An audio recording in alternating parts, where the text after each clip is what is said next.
9 ముందుగా హెడ్లైన్ చూద్దాం. ముఖ్యమంత్రిగా పదవసారి ప్రమాణ స్వీకారం చేసిన నితీష్ కుమార్, హాజరైన మోదీ, చంద్రబాబు.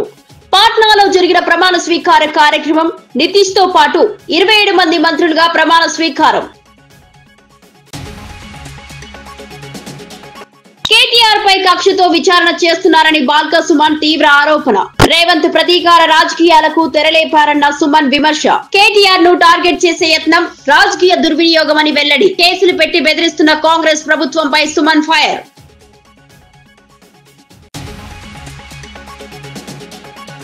జగన్ సిబిఐ కోర్టు ప్రయాణం. బేగంపేటలో కట్టుదిట్టమైన భద్రత. భారీ కాన్వాయ్ తో బయలుదేరిన జగన్. నగరంలో ట్రాఫిక్. కోర్టు పరిసరాల్లో అలర్ట్. పోలీసులు కఠిన పర్యవేక్షణ. జగన్ హాజరుతో హైదరాబాద్ లో పెరిగిన బందోబస్తు. రంపచోడవరం పర్యటనలో డీజీపీ హరీష్. నక్సల్ ప్రాంతాల సమీక్ష. చట్ట వ్యవస్థపై పరిశీలన. పోలీసింగ్ బలోపేతంపై దిశానిర్దేశం. అడవి ప్రాంతాల్లో పహారా పెంచాలని డీజీపీ ఆదేశాలు. జన భద్రతను ప్రాధాన్యంగా. రంపచోడవరం పర్యటనలో డీజీపీ హరీష్. నక్సల్ ప్రాంతాల సమీక్ష. రైతు జపం చేస్తున్న జగన్ పై నిమ్మల రామానాయుడు ఫైర్. వైసీపీ హయాంలో రైతుల కోసం ఏం చేయలేదన్న మంత్రి విమర్శ. కొత్త ప్రభుత్వం రైతులకు పూర్తి మద్దతు ఇస్తుందని హామీ.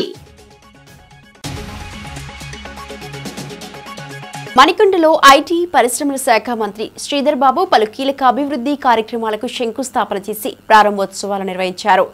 చీఫ్ విప్ పట్నం మహేందర్ రెడ్డి, స్థానిక ఎమ్మెల్యే ప్రకాష్ గౌడ్ ముఖ్య అతిథులుగా హాజరయ్యారు. 1840 లక్షలతో నిర్మించిన నూతన పురపాలక కార్యాలయ భవనాన్ని మంత్రి ప్రారంభించారు.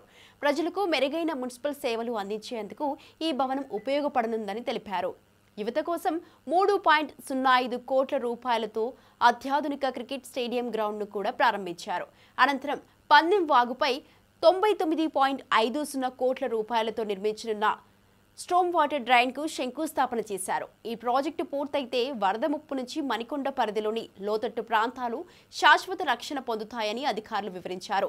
మణికొండను సమగ్రంగా అభివృద్ధి చేయడానికి ప్రభుత్వం కట్టుబడి ఉందని మంత్రి స్పష్టం చేశారు. ప్రజలు పెద్ద సంఖ్యలో కార్యక్రమాలకు హాజరయ్యారు.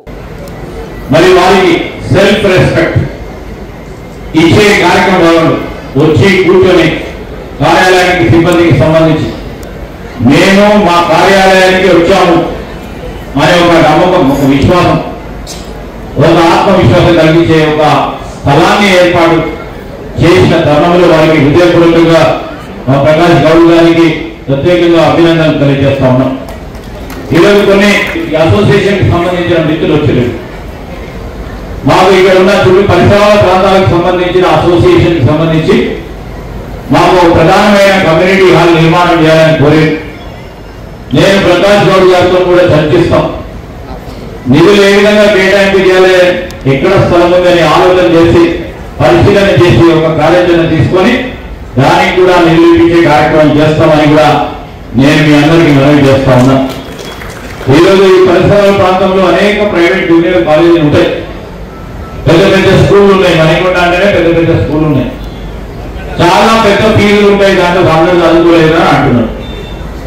దానికి ప్రభుత్వ జూనియర్ కళాశాల కావాలని కోరుతా ఉన్నారు మీ ఎమ్మెల్యే గారు. ఈరోజు విద్యాపరంగా కూడా మరి ఆ మంత్రిత్వ శాఖను ముఖ్యమంత్రి గారి దగ్గర ఉంది. మరి ప్రభుత్వ పరంగా ఈరోజు నిర్ణయం తీసుకోవాలి. మేము కూడా తప్పకుండా ఇన్ఛార్జ్ మంత్రిగా గౌరవ ముఖ్యమంత్రి గారి దృష్టికి తీసుకెళ్తాం. బీజేపీలో ఈటెల రాజేందర్తో విభేదాలున్నాయనే వార్తలపై కేంద్ర సహాయ మంత్రి బండి సంజయ్ క్లారిటీ ఇచ్చారు. పార్టీ నేతల మధ్య విభేదాలు ఉన్నాయన్న ప్రచారం పూర్తిగా అవాస్తవమని ఆయన స్పష్టం చేశారు. పార్టీ సిద్ధాంతం బలోపేతం కోసం ఎప్పుడూ పనిచేశానని, ఎవరికైనా తనపై అభిప్రాయ భేదాలు ఉన్నా తానే తప్పుకుంటానని చెప్పారు. వ్యక్తిగత అహంకారం కోసం రాజకీయాలు చేయడం లేదని, పార్టీ ప్రయోజనాలే ముఖ్యమని తెలిపారు. బీజేపీలో వ్యక్తిగత అజెండాలకు స్థానం లేదని, అందరూ కలిసి పనిచేయాలని పిలుపునిచ్చారు. ఇటీవల సోషల్ మీడియాలో వస్తున్న ప్రచారంపై స్పందిస్తూ అబద్ధాలు సృష్టించేందుకు కొంతమంది ప్రయత్నిస్తున్నారని వ్యాఖ్యానించారు. తమ లక్ష్యం కాంగ్రెస్ బీఆర్ఎస్ వైఫల్యాలను బయటపెట్టి ప్రజలకు నిజాలు చేరవేయడమే చెప్పారు. ఇక రాష్ట్రంలో బీజేపీ మరింత బలపడేలా పనిచేస్తామని, నాయకుల్లో ఐక్యత దృఢంగా కొనసాగుతుందని ఆయన తెలిపారు. కనీసం జైలు కాదు, కనీసం వాళ్ళు ముట్టుకున్నటువంటి పాపన పోలే. లోపాయకారి ఒప్పందంతో ఇవాళ రాష్ట్ర ముఖ్యమంత్రి అందుకెత్తున్న ఈ తెలంగాణ రాష్ట్రంలో ఆర్కే పాలన సాగుతున్నది.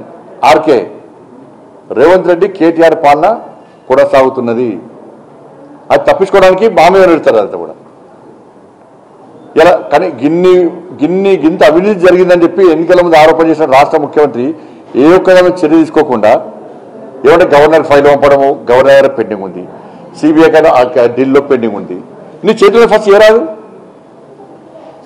ఇక కేసీఆర్ బీఆర్ఎస్ గవర్నమెంట్ లో అవినీతి ఏం జరగలేదంటే ఒప్పుకుంటారు వీళ్ళందరినీ. కేటీఆర్ పై విచారణకు గవర్నర్ అనుమతి ఇవ్వడంపై బీఆర్ఎస్ చేస్తున్న విమర్శలకు ఎమ్మెల్సీ అద్దంకి దయాకర్ కౌంటర్ ఇచ్చారు. ఇది కక్ష సాధింపు కాదని, చట్టం ముందు ఎవరైనా ఒకటేనని ఆయన స్పష్టం చేశారు. ఫార్ములా ఈ రేస్ భూముల కేసులో కేటీఆర్ చేసిన తప్పులనే ప్రభుత్వం పరిశీలించి నిర్ణయం తీసుకుందని పేర్కొన్నారు. ఎన్నిసార్లు ఆరోపణలు చేసినా వాస్తవాలు మారబోవన్న వ్యాఖ్యలతో బీఆర్ఎస్ ను ఎద్దేవా చేశారు. ప్రజల సొమ్ముకు కాపలా కాసే బాధ్యత ప్రభుత్వానిదని, అక్రమాలు జరిగితే విచారణ తప్పదని చెప్పారు. పసలేని వాదనలతో తప్పించుకోవాలని బీఆర్ఎస్ ప్రయత్నిస్తోందని మండిపడ్డారు. ప్రతిపక్షం విమర్శించడమే మంచి ప్రజాస్వామ్యం కానీ వాస్తవాలను వక్రీకరించడం రాజకీయ దుర్వినియోగం మాత్రమేనని దయాకర్ తెలిపారు. ఈ కేసులో ప్రభుత్వం ఏ విధమైన ఒత్తిళ్లకో ఫేవర్లకో లోబడలేదని, పూర్తిగా చట్టం ప్రకారం ముందుకెళ్తుందని చెప్పారు. కేటీఆర్ చేసింది ముమ్మాటికి తప్పని భావించింది ప్రభుత్వం కాబట్టి కేసు పెట్టింది. చట్టబద్ధంగా న్యాయబద్ధంగా ఈరోజు చర్యలు తీసుకోవడానికి సిద్ధపడుతున్న క్రమంలో గవర్నర్ గారు ఇచ్చిన ఈ అనుమతి అనేది ప్రభుత్వాన్ని సపోర్ట్ చేసినట్టుగా, ప్రభుత్వం తీసుకుంటున్న చర్యలు న్యాయబద్ధమైనట్టుగా మనకు అర్థమవుతున్న పరిస్థితి. కాబట్టి ఇప్పటికైనా విచారణకు సహకరించి ఏ విధంగా ఎందుకు అలాంటి తప్పు చేయాల్సి వచ్చిందో విచారణ సంస్థల ముందు, ఏసీబీ ముందు కానీ కోర్టుల ముందు కానీ చెప్తే మంచిది. అన్ని రకాల ఇప్పుడు అవకాశాలు తీసుకున్నాం. ఈ కేసు ఫాల్స్ కేసు కాబట్టి కొట్టేయండి అని, లేకపోతే దురుద్దేశంతో చేస్తున్నారని కొట్టేయమనండి, అసలు అరెస్ట్ చేయకూడదని చెప్పేసి కోర్టుకు పోయినా సరే కోర్టు మీకున్న అవకాశాలు ఇచ్చింది. ఇప్పుడు ప్రభుత్వం ముందున్న ఏకైక లక్ష్యం ప్రజాధనాన్ని కాపాడడం ఇలా. కాబట్టి ప్రజల సొమ్ముకు కాపలాదారుగా ప్రభుత్వం ఉండాల్సిన బాధ్యత ఉంది. ఆ విషయంలో బీఆర్ఎస్ ప్రభుత్వం తప్పు చేసింది. ఆ రోజు మంత్రిగా ఉన్న కేటీఆర్ చేసిన తప్పు అది కాదు అని నిరూపించుకుంటే వాళ్ళకి ఏ సమస్య ఉంది. కానీ తప్పు చేసి మా మీద ఎలక్షన్ల ముందు ఇట్లా చేస్తుంది, ఎలక్షన్ల తర్వాత ఎట్లా చేస్తుంది అంటే, ఎలక్షన్లు ఎప్పుడు ఉంటాయి? దీని తర్వాత లోకల్ బాడీ ఎలక్షన్స్ ఉంటాయి, ఆ తర్వాత మున్సిపల్ ఎలక్షన్స్ ఉంటాయి, ఇంకా భవిష్యత్తులో ఏమైనా ఎలక్షన్స్ వచ్చినా రావచ్చు. కాబట్టి ఇది బేస్ చేసుకొని పసలేని వాదనతో తప్పించుకోవడం అనేది బీఆర్ఎస్ వల్ల కాదు, కేటీఆర్ వల్ల కాదు అనే విషయాన్ని తెలుసుకుంటే మంచిది. హైదరాబాద్ ఐటెక్స్ వేదికగా జరుగుతున్న ఎర్త్ సమ్మిట్ హైదరాబాద్ ఎడిషన్ లో డిప్యూటీ సీఎం భట్టి విక్రమార్క, మంత్రి తుమ్మల నాగేశ్వరరావు పాల్గొన్నారు. NABARD, internet and mobile association of India సంయుక్తంగా నిర్వహిస్తున్న ఈ 2 రోజుల సదస్సు గ్రామీణ ఆవిష్కరణలు, సాధికారత, సుస్థిర అభివృద్ధిపై దృష్టి సారించి డిజిటల్ మార్పులు, వ్యవసాయ రంగంలో సాంకేతిక వినియోగం, గ్రామీణ ఉద్యోగ అవకాశాల విస్తరణపై నిపుణులు పలు కీలక ప్రసంగాలు చేశారు. ప్రపంచీకరణ నేపథ్యంలో గ్రామీణ అభివృద్ధి కోసం భారతదేశం తీసుకోవాల్సిన చర్యలపై సదస్సులో చర్చ సాగింది.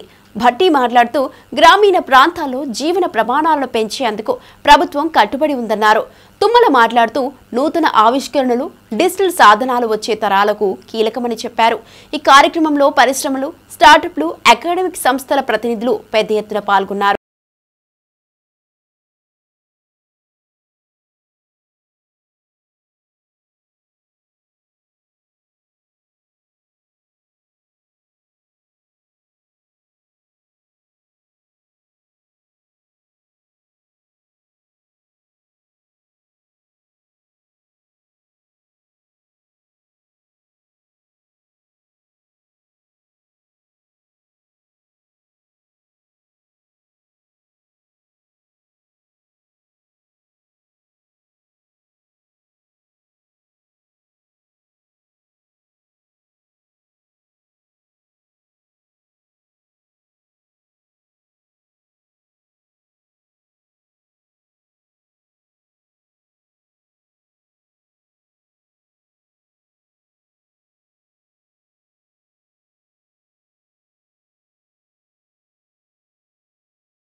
కేటీఆర్ పై విచారణకు గవర్నర్ అనుమతి ఇవ్వడంపై బీఆర్ఎస్ నాయకురాలు కవిత తీవ్రంగా స్పందించారు.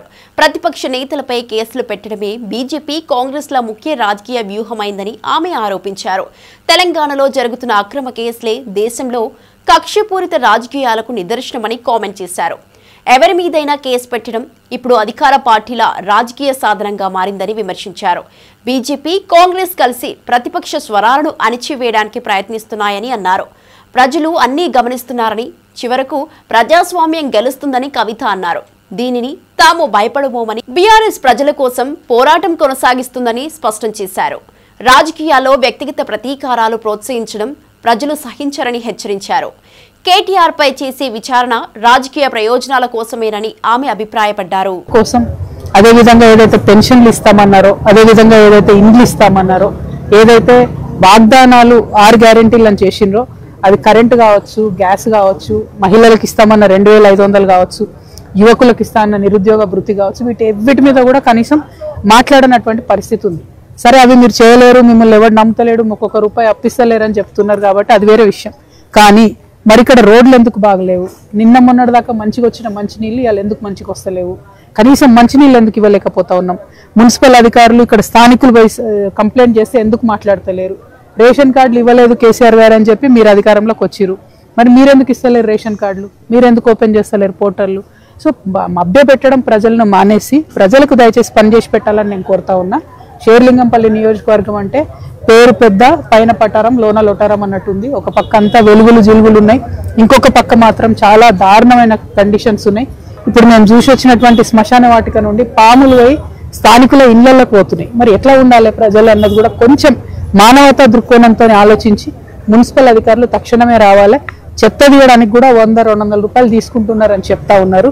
ఇది మీకు కరెక్ట్ కాదు. హైదరాబాద్ అంటే అంతర్జాతీయ స్థాయిలో పేరున్న నగరం. ఈ నగరం బాగుండాలంటే నగర ప్రజలు బాగుండాలన్న విషయాన్ని దయచేసి గుర్తుపెట్టుకొని షేర్లింగంపల్లి ఎమ్మెల్యే గారు ఈ సమస్యల మీద దృష్టి పెట్టాలి, ముఖ్యమంత్రి గారు దృష్టి పెట్టాలి. అన్నిటికన్నా ముఖ్యం కార్పొరేటర్ గారు వచ్చి ఫస్ట్ ఈ గల్లీ చూడాలి. చూసినట్టయితే సమస్య పరిష్కారానికి ముందుంటది. తెలంగాణ జాగృతి తరఫున మేము ఈ బస్తీ వాసులతో నిలబడతాం.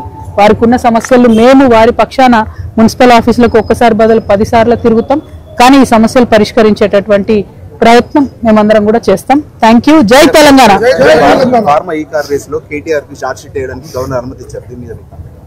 ఇప్పుడు బీజేపీ వాళ్ళకి ఏం పని ఉంది? వాళ్ళ మీద కేసులు పెట్టాలా, వీళ్ళ మీద కేసులు పెట్టాలి తప్పితే ఇంకో పని లేదు వాళ్ళకి. కాంగ్రెస్ వాళ్ళకి ఏం పని ఉంది? సంక్షేమ పథకాలు ఏం చేయలేరు, వచ్చి బస్తీలలో ముఖం చూపించుకునే పరిస్థితి లేదు. కాబట్టి ప్రతిపక్ష నాయకుల మీద కేసులు పెట్టాలనే ఆలోచన చేస్తూ ఉన్నారు. సో అల్టిమేట్గా ప్రజలు గమనిస్తారు ఎవరి మీద ఏమవుతుంది ఏంది అన్నది. చట్టం అనేది ఒకటి ఉంది, కోర్టు న్యాయ వ్యవస్థ కూడా ఈ దేశంలో ఉంది. కాబట్టి ఎట్లా జరుగుతుంది, ఏం ప్రూఫ్ వస్తుంది అన్నది తర్వాత చూద్దాం. కానీ ఈ దేశంలో మాత్రం కక్షపూరితమైన రాజకీయాలు జరుగుతున్నాయనడానికి ఈ రాష్ట్రంలోనే అనేక ఉదాహరణలు ఉన్నాయి. నేను నంబర్ 1, ఇప్పుడు మిగతా వాళ్ళంతా నంబర్ 2, 3, 4. Thank you. జై తెలంగాణ. మేడం ఒక్క నిమిషం నేను చెప్పొచ్చా? మైక్ పెట్టండి, నేను మైకిలో చెప్పాలి, వాళ్ళకు కూడా తెలియాలి పిల్లలు కదా. నేను మా అమ్మాయి అంటే నాకు 4 పిల్లలు. మా చిన్నమ్మాయి పేరు ఏకద. మంగాన్ని పడింది. మంగాన్ని పడితే మేమేమో ఇప్పుడు ఆకంట ఓపెన్ చేయాలని ఏం చేయాలని తనదేమో మార్చుకోవడానికి మేము గాంధీ దగ్గరికి వెళ్ళామని చెప్పారండి. మేము ఇక్కడ మార్చుకోవడానికి మన ఈశోకి వెళ్ళాం. ఈశోకి వెళ్తే లేదమ్మా మన ముఖ్యం ఇక్కడ ఎవరు ఎమ్మెల్యే వాళ్ళ ఇంటికి వెళ్ళి చేసుకోండి అని చెప్పారు. చెప్పి అక్కడ ఎమ్మెల్యే ఇంటికి మన గాంధీ గారి దగ్గరికి వెళ్ళి పర్మిషన్ తీసుకొని వచ్చాను.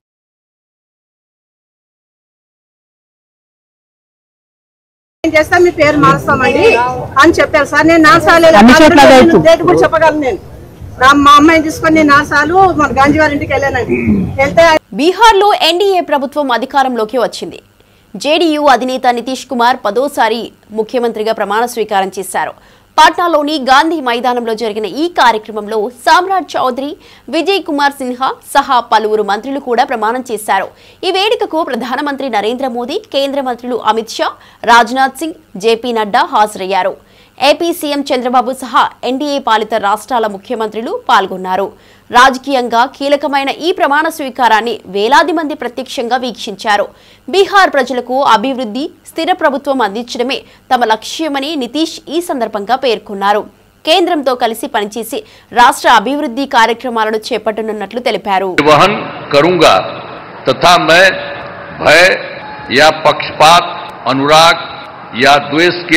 बिना सभी सरकार के लोगों के प्रति संविधान और विधि के अनुसार न्याय करूंगा। मैं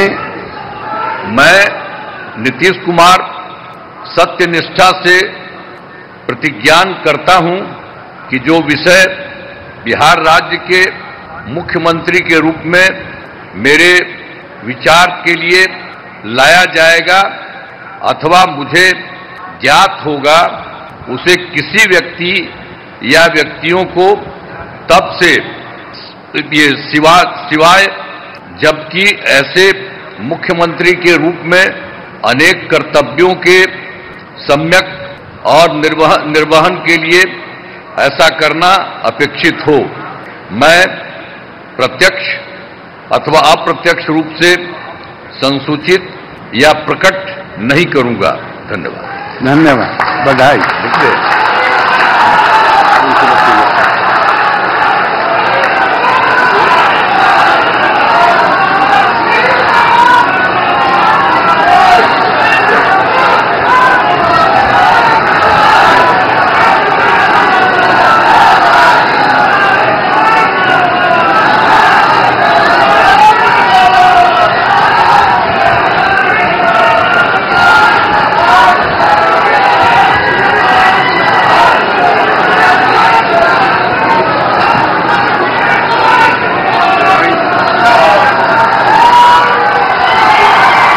అరేబియాలో జరిగిన రోడ్డు ప్రమాదంలో మరణించిన కుటుంబాలకు పూర్తి స్థాయిలో అండగా ఉంటామని బీఆర్ఎస్ వర్కింగ్ ప్రెసిడెంట్ ప్రకటించారు.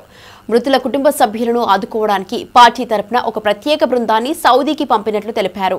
అక్కడి ఎంబసీ అధికారులతో బృందం సమావేశమై బాధిత కుటుంబాలకు అందించాల్సిన సహాయం, అవసరమైన ఏర్పాట్లపై చర్చించినట్లు పేర్కొన్నారు. విదేశాల్లో ఇలాంటి అపశృతులు జరిగినప్పుడు ప్రభుత్వం మాత్రమే కాకుండా రాజకీయ పార్టీలు కూడా ముందుకు రావాలని ఆయన అభిప్రాయపడ్డారు. సౌదీ ప్రమాదం రాష్ట్ర ప్రజలను కలిచివేసిందని, ఆ కుటుంబాల బాధను తగ్గించే దిశగా ప్రతి సహాయం అందిస్తామని హామీ ఇచ్చారు. బాధాకరమైన పరిస్థితి. ఇవాళ ఒకటే కుటుంబంలో ఇక్కడ ముషీరాబాద్ నియోజకవర్గం అడిక్మెట్ లో ఒకటే కుటుంబంలోని 18 మంది సోదరులు, షేక్ నసీరుద్దీన్ గారి కుటుంబ సభ్యులు, అందులో దాదాపు 9 మంది చిన్నపిల్లలు అందరు కూడా మరణించడం అనేది ఎవరు కూడా తీర్చలేనంత పెద్ద దుఃఖం ఇవాళ కుటుంబానికి వచ్చింది. అందుకే వారికి కొంత ధైర్యం చెప్పడానికి వారితో పాటు తెలంగాణ సమాజం మొత్తం కూడా ఉన్నది. మేమందరం కూడా మీ బాధలో, అట్లాగే వారి కుటుంబ సభ్యులు ఎవరైతే ఇవాళ సౌదీ అరేబియా పోయారో వారికి బాసటగా నిలబడడానికి మా బృందం కూడా ఒకటి సౌదీ అరేబియా పోయింది. మా పెద్దలు మాజీ ఉప ముఖ్యమంత్రి మహమూద్ అలీ గారి కుమారుడు ఆజం అలీ గారు, అట్లాగే మా ఫార్మర్ వక్ఫ్ బోర్డ్ చైర్మన్ మసీయుల్లా ఖాన్ గారు, వారితో పాటు మిగతా మిత్రుల బృందం కూడా సౌదీ అరేబియాలో అక్కడ అధికారులతో అట్లాగే ఈ దివంగతులైన వారి కుటుంబ సభ్యులతో కలిసి పనిచేసి వారికి ఆఖరి క్షణాల్లో వారికి అండగా నిలబడడానికి ఏమైనా కొంత సాయం చేయడానికి అక్కడికి మా బృందం కూడా పోయింది. వాళ్ళ వారి కుటుంబ సభ్యుల్ని ఇక్కడ పరామర్శించి వారికి ఏ రకమైన సహాయం కావాలి అన్న మా స్థానిక నాయకత్వం, మా ముఠా గోపాల్, మా ఎమ్మెల్యే గారు, అట్లాగే మా పెద్దలు మహమూద్ అలీ గారు, మా శ్రీనివాస్ యాదవ్ గారు, మేమందరం కూడా మీకు అండగా ఉన్నాము. మేమందరం కూడా మీకు అండగా నిలబడతాము. భవిష్యత్తులో కూడా, ఈ రోజే కాదు భవిష్యత్తులో కూడా మీకు ఏం అవసరం ఉన్నా కూడా పార్టీ ఉంటది. కేసీఆర్ గారు మమ్మల్ని అందరినీ పంపించారు మీ దగ్గరికి అని చెప్పి ఈరోజు వారి దగ్గరికి రావడం జరిగింది. వారు చెప్పింది ఒకటే, అన్న ఈ దుఃఖ సమయంలో మా కోసం ప్రార్థనలు చేయండి. ఈ శుక్రవారం అన్ని మసీదులలో కూడా చనిపోయిన వారి కోసం వారికి ఆత్మ శాంతించాలని చెప్పి ప్రార్థించండి. కేటీఆర్ పై విచారణకు గవర్నర్ అనుమతి ఇవ్వడంపై మాజీ ఎమ్మెల్యే బాల్కా సుమన్ తీవ్రంగా స్పందించారు. అన్ని వర్గాల ప్రజలు సమస్యలపై పోరాడుతున్న కేటీఆర్ ను టార్గెట్ చేసేందుకే రేవంత్ రెడ్డి కక్ష సాధింపు రాజకీయాలకు తెరలేపారని ఆరోపించారు. గతంలో రేవంత్ 50 లక్షల నగదుతో కట్టెలతో పట్టుబడిన విషయాన్ని గుర్తు చేసి బీఆర్ఎస్ ప్రభుత్వాన్ని పడగొట్టేందుకు చంద్రబాబు, రేవంత్ కలిసి చేసిన ప్రయత్నాలను ప్రస్తావించారు. తాను జైలుకు వెళ్లినందుకు కేటీఆర్ ను కూడా జైలుకు పంపాలని రేవంత్ భావిస్తున్నారని బాల్కా సుమన్ వ్యాఖ్యానించారు. కక్ష సాధింపు తప్ప ఇంకోటి కాదు, డైవర్షన్ పాలిటిక్స్ తప్ప ఇంకోటి కాదు. వాళ్ళ రాష్ట్ర వ్యాప్తంగా రైతాంగం ఇబ్బందుల్లో ఉంటే, బాధలో ఉంటే, పత్తి రైతులు కానీ, సోయా రైతులు కానీ వాళ్ళని ఆదుకోవాల్సిన దాని మీద దృష్టి పెట్టాల్సిన ముఖ్యమంత్రి చిల్లర రాజకీయం చేస్తా ఉన్నాడు, థర్డ్ క్లాస్ రాజకీయం చేస్తా ఉన్నాడు. ఆయన కేవలం కేటీఆర్ గారిని ఎట్లన్నా చేసి జైలుకు పంపించాలి. గతంలో ఈయన జైలుకు పోయిండు. ఈయన భారత స్వాతంత్ర సమరంలో పాల్గొని జైలుకు పోలే రేవంత్ రెడ్డి. ఈయన తెలంగాణ ఉద్యమంలో రాష్ట్ర సాధన కోసం పోరాటం చేసి జైలుకు పోలే రేవంత్ రెడ్డి. ఎందుకు జైలుకు పోయిండు గతంలో రేవంత్ రెడ్డి అంటే 50 లక్షల నోట్ల కట్టలతో మా ఎమ్మెల్యేను కొని ఆనాడు వాళ్ళ గురువు అయినటువంటి చంద్రబాబు నాయుడుతో కలిసి ఇక్కడ ప్రభుత్వాన్ని పడగొట్టాలని కుట్ర చేసి దాంట్లో భాగంగా అడ్డంగా దొరికిపోయి ఆయన జైలుకు పోయిండు. అయినా ముఖ్యమంత్రి ఆనాడు రేవంత్ రెడ్డి, ఇవాళ ముఖ్యమంత్రి ఏదో గొప్ప ఘనకార్యం చేసినట్టు ఆనాడు తొడలు కొట్టుడు, మీసాలు తిప్పుడు, అహాకారాలు చేస్తూ గుడ్లు మెలేసి ఇట్లా పెద్దగా ప్రదర్శనలు. హైదరాబాద్ బేగంపేట విమానాశ్రయానికి వైఎస్ఆర్ కాంగ్రెస్ అధినేత వైఎస్ జగన్ చేరుకున్నారు. అక్కడి నుంచి నాంపల్లి సిబిఐ కోర్టుకు భారీ కాన్వాయ్తో బయలుదేరడంతో నగరంలో భద్రతా చర్యలు ఒక్కసారిగా కఠినతరమయ్యాయి. విమానాశ్రయం పరిసరాల్లో పోలీసులు ప్రత్యేక డిసిప్లిన్ ఏర్పాటు చేస్తూ ట్రాఫిక్ ను వేరే మార్గాలలో మళ్లించారు. కాన్వాయ్లో పలు భద్రతా వాహనాలు, ప్రత్యేక బృందాలు ఉండటంతో మార్గమంతా పోలీసులు అప్రమత్తంగా పహారా కాశారు. జగన్ కోర్టులో వ్యక్తిగత హాజరుకు వెళ్లడం నేపథ్యంలో కోర్టు పరిసరాల్లో కూడా అతి కఠినమైన భద్రత అమల్లోకి వచ్చింది. ప్రయాణ సమయంలో ఏ అవాంతరం జరగకుండా ముందు జాగ్రత్తలు తీసుకున్నామని పోలీసులు తెలిపారు. పలు ప్రాంతాల్లో కొద్దిసేపు ట్రాఫిక్ నెమ్మదించినప్పటికీ పరిస్థితిని త్వరగా సాధారణం చేశారు. కోర్టు హాజరు అనంతరం జగన్ తిరిగి తన ప్రత్యేక స్కెడ్యూల్లో పాల్గొనున్నట్లు సమాచారం.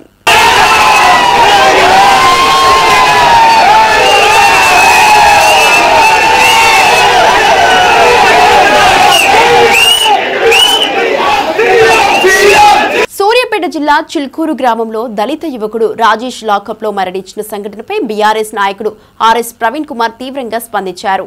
పోలీసులు అన్యాయంగా కొట్టడంతో రాజేష్ మరణించాడని కుటుంబ సభ్యులు, గ్రామస్తులు ఆరోపిస్తున్నారు. గత 48 గంటలుగా న్యాయం జరిగే వరకు అంత్యక్రియలు చేయబోమని గ్రామస్తులు ఆందోళనలు కొనసాగిస్తున్నారు.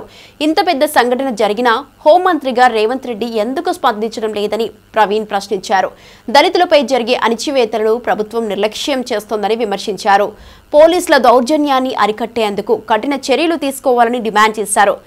నిజాలు వెలుగులోకి రావడానికి ఎస్ఐటీ విచారణ జరగాలని, బాధ్యులపై ఖచ్చితమైన చర్యలు తీసుకోవాలని స్పష్టం చేశారు.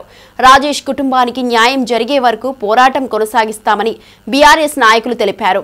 థర్డ్ డిగ్రీ మెథడ్స్ యూజ్ చేసి అతన్ని ఇంటరాగేట్ చేస్తే అతను చచ్చిపోయాడు. 48 గంటల నుండి ఆయన శవాన్ని పెట్టుకొని అదే చిల్కూరు గూడెంలో ఆ పేద దళితులందరూ కూడా ధర్నా చేస్తున్నారు. ఇంతవరకు హోంమంత్రి నుంచి ఒక్క స్టేట్మెంట్ లేదు. మరి ఎందుకున్నావు రేవంత్ రెడ్డి గారు మీరు హోంమంత్రిగా? నాయన రాజేందర్ రెడ్డికి ఇది కనిపిస్తలేదా? నీ చుట్టుపక్కల ఉండే గ్యాంగ్ మెంబర్లకు ఇవి కనిపిస్తలేవా? డీజీపీ హరీష్ కుమార్ గుప్తా రంపచోడవరంలో పర్యటన నిర్వహించడంగా స్థానికంగా ముఖ్యాంశంగా నిలిచింది. భద్రతా వ్యవహారాలు, నక్సల్ ప్రభావిత ప్రాంతాల పరిస్థితులు, పోలీస్ సిబ్బంది పనితీరును స్వయంగా పరిశీలించారు. పోలీస్ స్టేషన్ను సందర్శించి అధికారులతో సమావేశమై చట్ట వ్యవస్థ, నేర నియంత్రణపై వివరాలు తీసుకున్నారు. ఇక ఇటీవల ప్రాంతంలో పెరుగుతున్న అనుమానిత కదలికలపై కూడా ఆయన సమగ్ర సమీక్ష నిర్వహించారు. ప్రజలు పోలీసులపై నమ్మకాన్ని పెంపొందించేందుకు కమ్యూనిటీ పోలీసింగ్ను మరింత బలోపేతం చేయాలని సూచించారు. అడవి ప్రాంతాల్లో రాత్రి పహారాలను పెంచి అత్యాధునిక పరికరాలను వినియోగించాల్సిన అవసరాన్ని గుర్తు చేశారు. నేరాలు, చట్ట వ్యతిరేక చర్యలపై సున్నితంగా వ్యవహరించేలా దళాలకు దిశానిర్దేశం చేశారు. అన్ని విభాగాల్లో ఇంటెలిజెన్స్ కానీ, ఏఎస్ఆర్ డిస్ట్రిక్ట్, మిగతా డిస్ట్రిక్ట్ పోలీస్ ఫోర్సెస్ అందరూ ఒక 1 ఫోర్స్ సింగిల్ కమాండ్ కింద పనిచేసి ఈ సక్సెస్కి సాధించారు. ఈ ఆపరేషన్లో మీరు చూసినట్టుగా ఇప్పుడు ఎక్కువ క్వాంటిటీలో వెపన్స్ కూడా మనకి దొరికినాయి. అట్లాగే ఎక్స్ప్లోసివ్ మెటీరియల్స్, ఇంకా మెటీరియల్స్ కూడా దొరికినాయి. మావోయిజం ఒక మీకు గుర్తుందా, జూన్లో మనకి ఒక ఎన్కౌంటర్ ఎక్స్చేంజ్ ఆఫ్ ఫైర్ జరిగింది. ఎక్స్చేంజ్ ఆఫ్ ఫైర్లో ఇంపార్టెంట్ కార్డర్ కూడా చనిపోయినారు. అప్పుడు కూడా చెప్పాము మేము బయటికి. తూర్పు గోదావరి జిల్లా గౌరీపట్నంలో జరిగిన అన్నదాత సుఖీభవ పీఎం కిసాన్ 2వ విడత నిధుల విడుదల కార్యక్రమంలో మంత్రి నిమ్మల రామానాయుడు జగన్పై తీవ్ర వ్యాఖ్యలు చేశారు. వైసీపీ హయాంలో రైతుల కోసం ఎలాంటి చర్యలు తీసుకోలేదని, ఇప్పుడు ప్రతిపక్షంలోకి వచ్చాక రైతు జపం చేయడం నైతికత కాదని విమర్శించారు. గౌరీపట్నంలో ఎమ్మెల్యే మద్దిపాటి వెంకటరాజుతో కలిసి జ్యోతి ప్రజ్వలన చేసి కార్యక్రమాన్ని ప్రారంభించిన ఆయన రైతు సంక్షేమమే ప్రభుత్వానికి ప్రధాన లక్ష్యమని తెలిపారు. చిన్న రైతుల నుంచి పెద్ద రైతుల వరకు అందరికీ కేంద్ర రాష్ట్ర ప్రభుత్వాలు కలిసి సహాయం అందిస్తున్నాయని చెప్పారు. వైసీపీ పాలనలో పెరిగిన వ్యవసాయ సమస్యలు, ఇన్పుట్ ఖర్చులు ఇంకా రైతులను ఇబ్బందులకు గురిచేస్తున్నాయని ఆయన ఆరోపించారు. కొత్త ప్రభుత్వం రైతుల కోసం అన్ని విధాల చర్యలు తీసుకుంటుందని, మద్దతు ధరల చెల్లింపులు, పంట నష్ట పరిహారాలు వేగంగా అందజేస్తామని మంత్రి స్పష్టం చేశారు. భారతదేశ చరిత్రలో ఒక బెట్టింగ్ రైతుడికి విగ్రహావిష్కరణ చేసినటువంటి వ్యక్తి కూడా నేత కూడా జగన్మోహన్ రెడ్డి అయి ఉంటాడు. సమాజంలో వ్యవసాయం అనేది అనేక ఉరుకు పరుగుల ప్రపంచ జీవనంలో వ్యవసాయం అనేది రైతు అనేది సన్నగిల్లిపోతున్నాడు, రైతు సన్నబడిపోతున్నాడు. ఈరోజు ఎవరినైనా యువకుల్ని నువ్వు ఏమవుతావని అడిగితే ఒక డాక్టరు, ఒక ఇంజనీరు, ఒక కలెక్టరు, ఒక ఐపీఎస్ ఆఫీసర్ అవుతానని చెప్తారు తప్ప రైతును అవుతానని ఎవరు చెప్పట్లేదు. వార్తలు ముగించే ముందు ముఖ్యాంశాలు మరోసారి. ముఖ్యమంత్రిగా 10వసారి ప్రమాణ స్వీకారం చేసిన నితీష్ కుమార్, హాజరైన మోదీ, చంద్రబాబు. పాట్నాలో జరిగిన ప్రమాణ స్వీకార కార్యక్రమం, నితీష్ తో పాటు 27 మంది మంత్రులుగా ప్రమాణ స్వీకారం. కేటీఆర్ పై కక్షతో విచారణ చేస్తున్నారని బాల్క సుమన్ తీవ్ర ఆరోపణ. రేవంత్ ప్రతీకార రాజకీయాలకు తెరలేపారన్న సుమన్ విమర్శ. కేటీఆర్ ను టార్గెట్ చేసే యత్నం రాజకీయ దుర్వినియోగమని వెల్లడి. కేసులు పెట్టి బెదిరిస్తున్న కాంగ్రెస్ ప్రభుత్వంపై సుమన్ ఫైర్.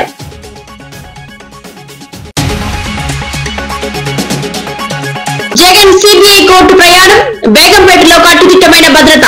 భారీ కాన్వాయ్తో బయలుదేరిన జగన్, నగరంలో ట్రాఫిక్. కోర్టు పరిసరాల్లో అలర్ట్, పోలీసులు కఠిన పర్యవేక్షణ. జగన్ హాజరుతో హైదరాబాద్ లో పెరిగిన బందోబస్తు. రంపచోడవరం పర్యటనలో డీజీపీ హరీష్, నక్సల్ ప్రాంతాల సమీక్ష. చట్ట వ్యవస్థపై పరిశీలన, పోలీసింగ్ బలోపేతంపై దిశానిర్దేశం. అడవి ప్రాంతాల్లో పహారా పెంచాలని డీజీపీ ఆదేశాలు. జన భద్రతను ప్రాధాన్యంగా. రంపచోడవరం పర్యటనలో డీజీపీ హరీష్, నక్సల్ ప్రాంతాల సమీక్ష. రైతు జపం చేస్తున్న జగన్ పై నిమ్మల రామానాయుడు ఫైర్. వైసీపీ హయాంలో రైతుల కోసం ఏం చేయలేదన్న మంత్రి విమర్శ. కొత్త ప్రభుత్వం రైతులకు పూర్తి మద్దతు ఇస్తుందని హామీ.